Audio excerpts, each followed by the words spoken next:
कि ए आमिना बीबी तेरे घर मेहमान वो आने वाला है। ए आमिना बीबी तेरे घर मेहमान वो आने वाला है। ए आमिना बीबी तेरे घर मेहमान वो आने वाला है।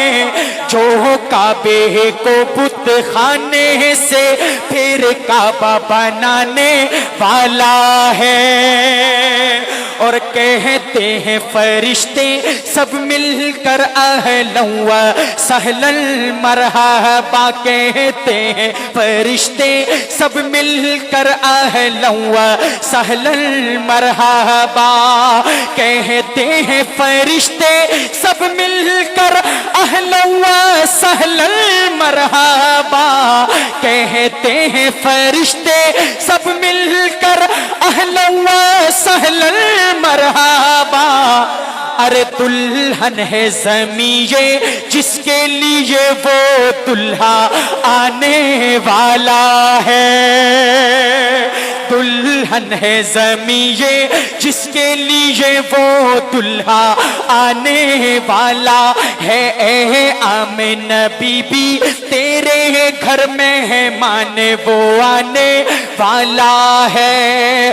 और ए दाई हलीमा तू ऐसे बच्चे को लेकर जाती है। ए दाई हलीमा तू ऐसे बच्चे को लेकर जाती है। ए दाई हलीमा तू ऐसे बच्चे को लेकर जाती है। ए दाई हलीमा तू ऐसे बच्चे को लेकर जाती है।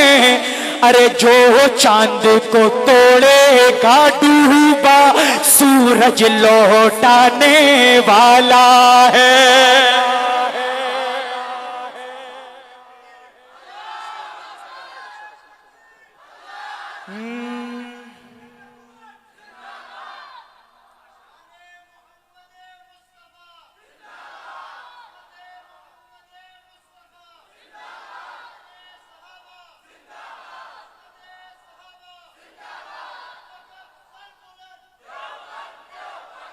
हजरत का क्या नाम है जी? एक काले पगड़ी वाले हजरत हबीब शाह साहब। हजरत आपकी आंखों के आंसू मैं हर दफा ये कहता हूँ हमारी कबूलियत की अलामत है।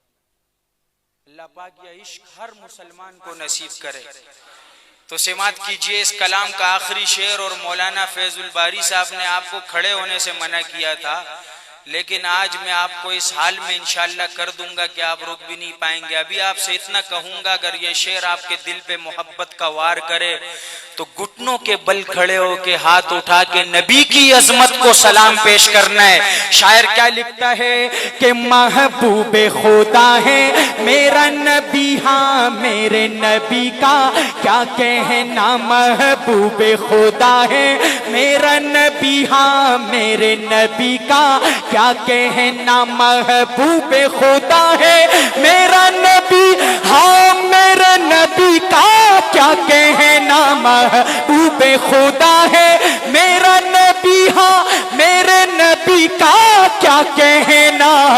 अरे कंकर बुलवाने वाला है पत्थर पिघलाने वाला है। कंकर बुलवाने वाला है पत्थर पिघलाने वाला है। ए आमिना बीबी तेरे घर मेहमान वो आने वाला है। ए आमिना बीबी तेरे घर मेहमान वो आने वाला है। पुख्तू की वही दा गजदा मैदान जाना न गुरु तगटे कजगटम। हमारा और आपका अभी मुकाबला शुरू होता है। अभी तो इब्तिदाई इश्क था। मुझे स्टेज पर मौलाना ने पर्ची दी कि ये कलाम पढ़ना है।